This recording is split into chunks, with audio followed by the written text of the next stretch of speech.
ക്കണേ ഭയപ്പെടേണ്ട. ഉപദ്രവിക്കാൻ വന്നതല്ല കേട്ടോ, സഹായിക്കാൻ വന്നതാ. ചാത്തനാ, വിഷ്ണുമായ കുട്ടിച്ചാത്തൻ. എല്ലാവർക്കും എന്നെ ഭയവാ. എന്റെ ഭക്തരെ ഉപദ്രവിക്കാത്ത ആരെയും ഞാൻ തിരിച്ചു ഉപദ്രവിക്കാറില്ല. നീ എന്തിനാ വിഷമിക്കുന്നത്?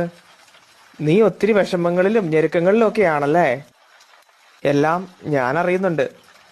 ഈ ഇത്രയും പ്രതിസന്ധിയിലും വിഷമങ്ങളിലും ഒക്കെ നിൽക്കുമ്പോഴും നീ എന്നെ മറന്നല്ലേ. വിഷമിക്കണ്ട കേട്ടോ, ഞാൻ കൂടെയില്ലേ. നിന്റെ വിഷ്ണുമായ ചാത്തൻ. എനിക്ക് സാധിക്കാത്ത കാര്യങ്ങളില്ല എന്ന് നിനക്ക് അറിവുള്ളതല്ലേ.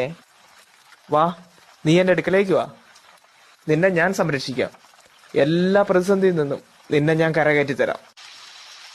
ഒന്ന് നിൽക്കണേ.